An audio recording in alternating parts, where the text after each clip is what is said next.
Hi, welcome to the first Vlecture for the course. My name is Glenn Nessie, I'm the instructor, of course. This is the overview, and in this Vlecture we're not going to do anything that's going to be on an exam, but it's just stuff you need to know for the class. So we'll talk a bit about the structure and the expectations. I'm going to go through the syllabus with you, and lastly I'll talk about Western philosophy a bit more generally. In general, I'm going to try and keep Vlectures fairly short for this class. I want to keep them under 30 minutes. This one may or may not go over. I'm not terribly used to teaching online. I usually teach in-person classes. It's a little bit awkward with cameras, but bear with me here. All right, so I got my Associate of Arts in just my Associate of Arts way back in 2001, and then I went to school at Western to get my 4-year degree in philosophy. Western is a great school for philosophy. By the way, Western Washington University here in Bellingham, if you're interested in studying philosophy further. After that, I left to get my master's degree at the University of Wyoming in 2013. Then I started on a PhD program. I ended up taking a year off for family time, basically. But during that year, I got the job here at Wacom and decided to stay here rather than head back to the PhD program. So that's basically where I'm at for the class. I am very enthusiastic about philosophy and enjoy it immensely. This is my ideal job, after all. All right, so a few things I want to say. If you've read through the orientation already, you should understand the basic class structure here. I've divided things into 3-day sections called class sessions. And each one has a reading and or a Vlecture and or an assignment due. And we actually don't have any assignments due until July 8th, so you got some time to breathe here before things get hectic. If you have not read through the orientation, please do so. I want to talk here a bit about the syllabus. So you may have noticed, if you've gone through the syllabus, that there's 5 items there. Everything's worth 20%. There's participation, 2 papers, and 2 exams. And there's actually a lot more than just 5 items that you're graded on in here. So participation is broken into a total of 4 discussion posts and 4 discussion replies. And the papers are each broken into rough draft and final draft. So at the end of the day, there's, let's see, 8, 12, 13, 14 items that you're actually graded on that fall into one of these 3 categories: participation, paper, or exam. And I'll talk about those when I get to them. I'm going to skip through a lot of the syllabus. I'll expect that you will read that over on your own time. I'm going to skip that too. Let's just talk about the graded items. So participation is 20% of the grade in here. Usually it's 10% in my in-person classes, but online I think participation is particularly important. The good news for the participation is very doable for you to get the full 200 points there if you meet the expectations for the discussion posts and the discussion replies. Like I said, there'll be 4 of them, 1 post and 1 reply for each overall class portion. So I've broken the class into 4 portions. First one will be on the philosophy of religion, second one will be on the metaphysics of free will. Then we'll get into meaning of life and ethics for the 3rd one, and the 4th one is finally epistemology and skepticism. And so each of these sections of the class will have a post and reply that you'll need to do. All that stuff is on Canvas. You can find the due date right there on the home page for these things.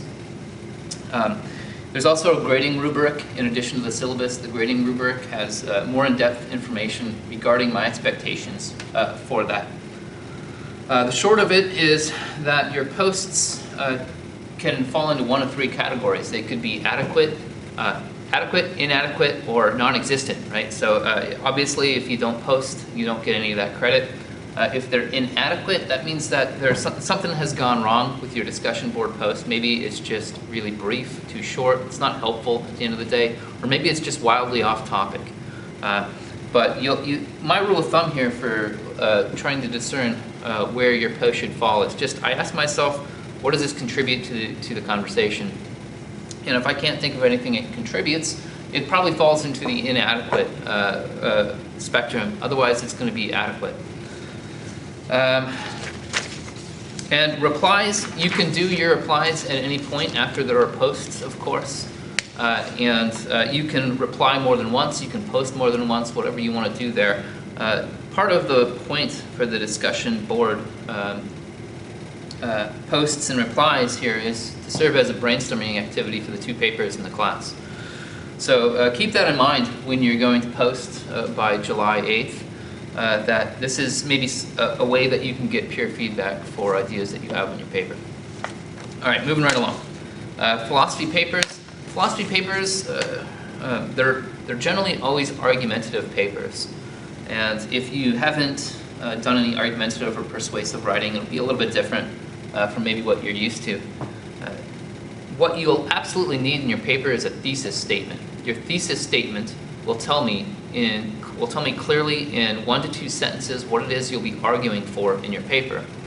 And you might argue, for instance, that this or that argument that we've talked about fails in some respect because a premise or maybe 2 premises are false. And then what you'll do is you'll provide your reasoning or your evidence that backs up your claim, that backs up your thesis. And you can think about philosophy papers, if we simplify it a little bit, they're really broken down into 3 main parts. And you have an introduction, an introductory paragraph there that'll contain your thesis statement. It'll be clear to me what your thesis statement is. You'll have a body of the paper where you explain the situation, explain the arguments that you'll be talking about here, but don't do any arguing in either the intro or in the body. You don't need to argue yet. You're just kind of setting the paper up for the argumentation. And then you'll get around to the argumentation section, the exposition, and you'll make your arguments there now that the reader understands the arguments or understands the situation of the problem and so on. And so when you're going to write these later on in the quarter, I think the first rough draft comes due July 11th, I think. Imagine that you're writing for somebody who's intelligent but maybe not fully informed on the topic, and so you need to set things up a little bit. And then you need to persuade them that your thesis is true. And so as you're writing this paper, if you find yourself suddenly asking how a paragraph supports your thesis, then you probably don't need that paragraph. You're probably better off leaving it out and including something that's useful, something that strengthens the thesis either directly or indirectly. And there's more information on the writing expectations. There's a writing guide in the file section of Canvas, and there's also the grading rubric there for you to take a look at. All right, so paper topics for that paper, it could be on anything that we've covered in course at that point. So by July 11th, we'll have gone through some of the arguments for theism, some of the arguments for atheism, I take it, maybe even the arguments for agnosticism, I can't remember off the top of my head. And so you could write on anything that I've talked about in a Vlecture. You can write on any of the readings, anything that the authors have argued for. If you're writing on a reading, I'll expect you, of course, to have done the reading. So that's another problem I sometimes see. People maybe just to read the first 2 pages or something, and then they make some arguments, not realizing that the author of the paper we looked at actually responded to the very arguments the student made. So do take a look at the paper in depth if you're going to write, for instance, on Paley. Make sure you read the whole Paley paper.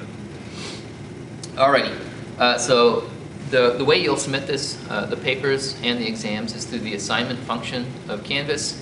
There'll be an assignment up there for you to upload a document. Please upload a .docx, that's Microsoft Word format, or you could do a PDF if you want. I'm going to comment on these things, so I need to be able to open them up through Canvas. Canvas can't open up all file formats and it has problems with certain things, so I know in fact it has issues with Pages. That's the Mac or the Apple word processing software.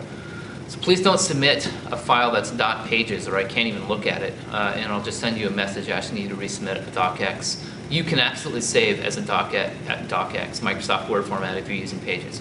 You can also use Google Docs to write papers. Or I think OpenOffice will work perfectly well as well. Alrighty, enough about papers. So for papers, we've got that first rough draft due on July 11th, and the final draft coming due July 17th. I comment on papers, and I sometimes comment extensively, and it doesn't mean your paper is bad.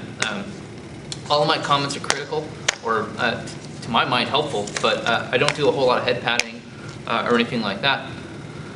I just tell you how you can alter your paper to make it into a stronger philosophy paper. And generally for all of us, whether we're students or we have advanced graduate degrees, we can make our papers better after the first draft. That's something I discovered in grad school.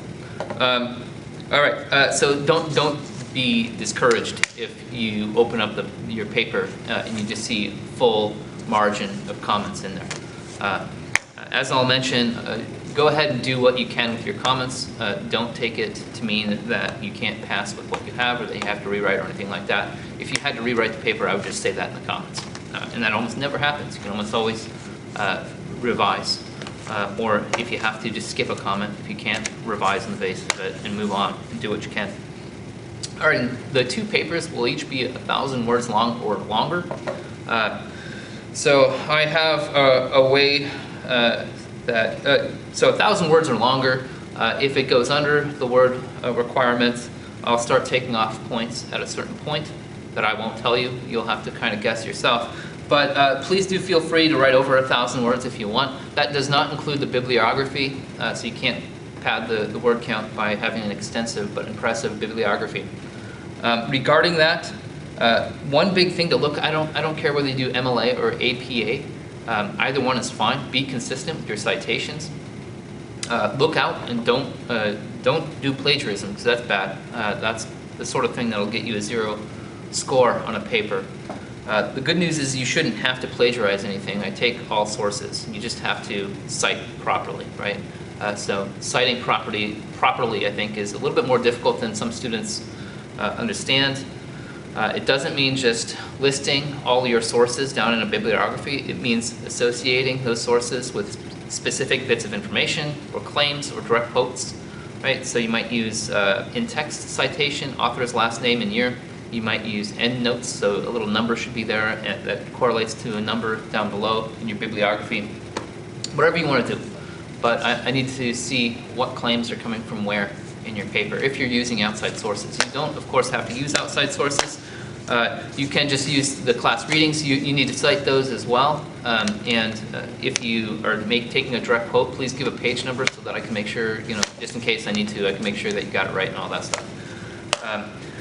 You don't have to use outside sources. Regarding outside sources on papers, and this will come up for the exams as well, you're going to have to use your best judgment separating the wheat from the chaff, so to speak. There's a lot of chaff out there on the internet.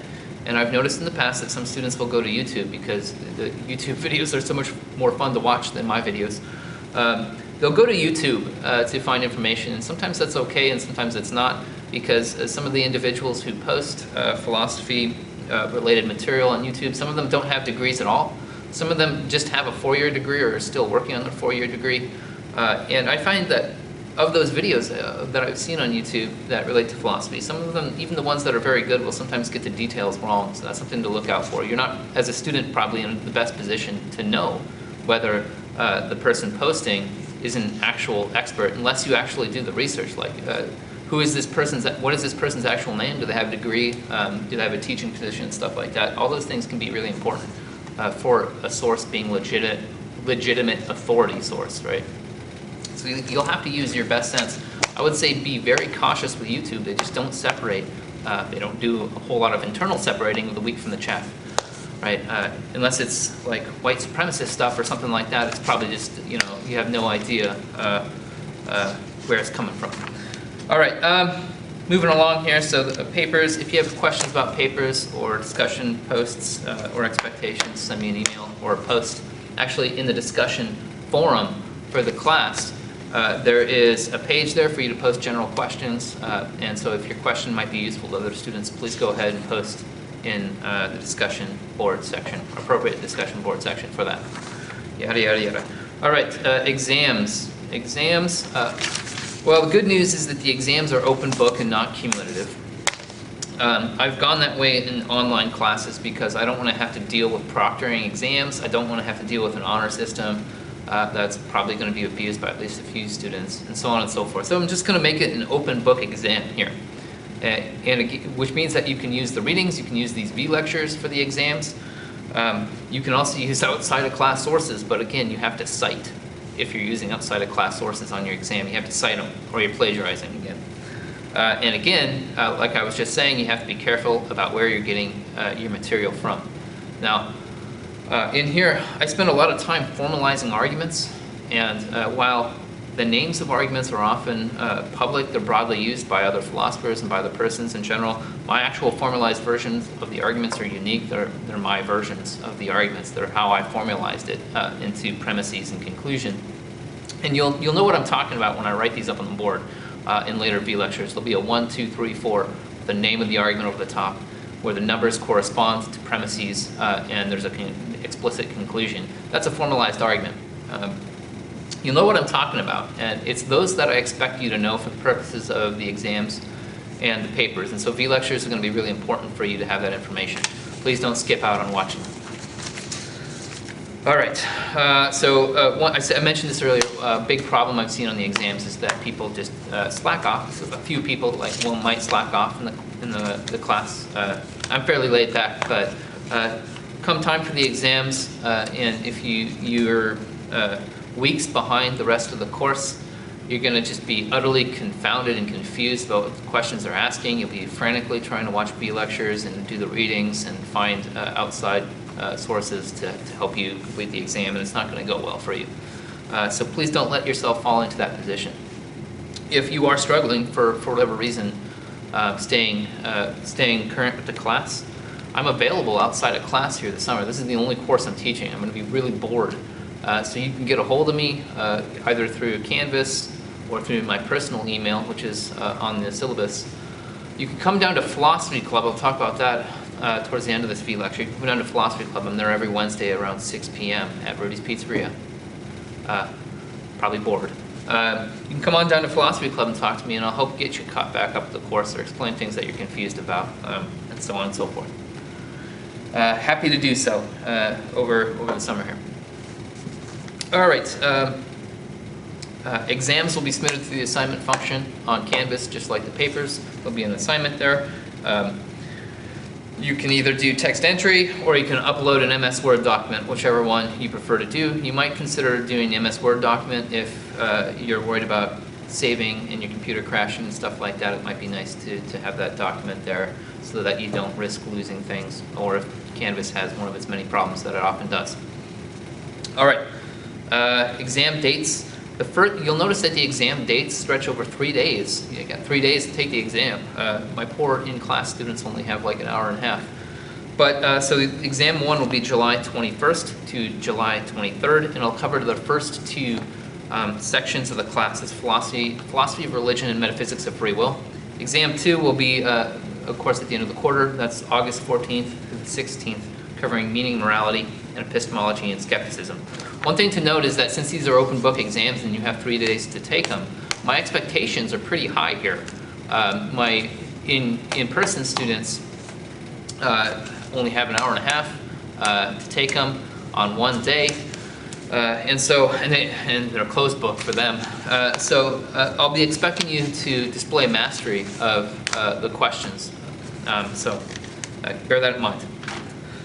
All right, moving on. In the syllabus, there's a section on academic honesty. I'm not going to go through that again, but do look through that, especially when it's coming time to write the papers or take the exams. Because while I find that students are usually almost always well-intentioned, they almost never intentionally plagiarize things.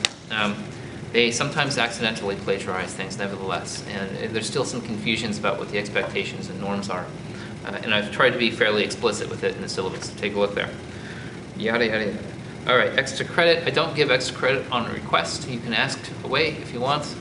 It would be unfair for me to give extra credit to one student and not give it to other students as well. So sorry about that. What I do instead of extra credit generally is that I'm really lenient with partial credit. And I do that to help out the students who really need the help. A lot of extra credit often just goes to the students who are getting A's anyways because they're like high-stress students, and so they do everything to ensure that they'll get that A grade, which is understandable for some people going into certain fields. But I like partial credit because it helps out those who are struggling in the class the best, and so keep that in mind for the exams and for the papers, that even if you get in, send in something that's short. I don't care if it's 300 words. Please don't submit something 300 words for a 1,000-word paper, but I'll still throw some points at it at least. I'll give you partial credit for whatever you can throw at me. That goes for the discussion board posts and replies. It goes for the papers, and it goes for the exams. All right. And there's on the syllabus right at the end, there's a bit on appointments, how to get a hold of me. My email, my private email is a good way to get a hold of me really quickly because it rings through to my phone. That's glenn.nesse@gmail.com. My first name dot my last name @gmail.com. On the syllabus, take a look at that. If you need to get hold of me over the weekend and quickly, that's the way to do it. So if you're panicking during a paper or an exam, send me an email there. It's probably your best bet. If you have to, I put my phone number on there. Please don't call me. I usually don't answer when people call me because it's usually robo-dialers. Send me a text message there. Let me know who you are and what's going on, and I'll probably send you an email in response. So please list your email there. I don't like to have long conversations over text. And if you want to meet with me over the summer, I'm happy to do so. I'm in Bellingham for most of the summer here, so downtown Bellingham is fine. Right now I live right around Whatcom Community College, so anywhere around there is fine as well. Just let me know. Alrighty, so that's it for the syllabus. Again, if you have any questions, just either post on the discussion board, send me a Canvas message, send me an email message, whatever, get a hold of me. Alrighty, so last thing I wanted to talk about a little bit. I teach Western philosophy, which is essentially just the branch of philosophy that arose with the Greeks and the Romans thousands of years ago and has influenced Western society and how we think and our concepts, and in turn been influenced by concepts and religious views and science and so forth. Western philosophy is usually distinguished from Eastern philosophy or Oriental philosophy. And a third kind of philosophy might be indigenous philosophies. There's a variety of different indigenous philosophies. I don't know too much about Eastern philosophy or indigenous philosophies, and that's probably an artifact of where I went to school, more so than my interests. I would have loved to study those as well, but just generally wasn't an option within the departments I went to. So I studied Western philosophy, but even more specifically, I studied Western analytic philosophy. So Western philosophy can be further divided into two broad groups there. You have Western analytic philosophy and Western continental philosophy, who trace their origins back to Immanuel Kant, hundreds of years ago, so 300-400 years ago. So it's an old difference between these two different kinds of philosophy. And so a lot of times people come into a class expecting one thing, they might get something totally different. So if you're familiar with philosophers like Nietzsche and Derrida and Foucault and Heidegger and so on and so forth, we're not going to talk about any of them, sadly enough. Those are the continental philosophers. Analytic philosophers, for the most part, generally just avoid the continental, what's called the postmodern European tradition that's composed out of a lot of the continental philosophers. And part of the problem here being that the two branches have this old division here is that we've developed our own concepts and terms and methodologies and so forth, so it's hard to go back and forth between the two. So Western analytic philosophy, what distinguishes it is that it tends to focus more on logical reasoning, direct, explicit argumentation. It tends to be somewhat atomistic in the sense that it tends to try to construct a worldview by establishing lots of true beliefs about the world. Western analytic philosophy tends to be or incorporate more scientific views than the continental tradition traditionally has. These are all just rough ways you can distinguish. There's no hard and fast distinction here between the two kinds of philosophy. But this class is just Western analytic philosophy, and it turns out that most schools now in the U.S. And abroad, with the exception of certain places in Europe, are analytic at this point. What else did I want to say? So that's roughly all I really wanted to talk about with Western analytic philosophy. We do have a few continental readings in the class. So Camus is generally considered a continental reader. Dostoevsky, who's not technically a philosopher, but who's often, or at least one chapter of one of his books is often covered in philosophy classes, also is considered continental. You'll notice that they tend to be much more rhetorical and literary and so on than Western analytic philosophers, whose writings tend to be kind of dry and boring. Sorry about that. All right, the last thing I wanted to talk about here really quickly, I mentioned earlier that there's an open philosophy club. You're more than welcome to come down. I posted an announcement about this with the details, so take a look there. Happens every Wednesday, typically from 6 p.m. to 8 p.m. at Rudy's Pizzeria, which is in downtown Bellingham. It's as an open club. There's no requirements or anything like that. You can come down if you feel like it. You don't have to be signed up. There's no expectations on your part. Usually we just sit around, chat, eat pizza, maybe drink beer if you're over 21. Sometimes we talk about philosophy, and some of the people who come down just come down to play Magic the Gathering, whatever. So it's an open club. Feel free to come down. You can get a hold of me there. And I'd enjoy seeing you. Please let me know. I think let me know if you're going to come down, if you plan on coming down, so that I know to look out for you.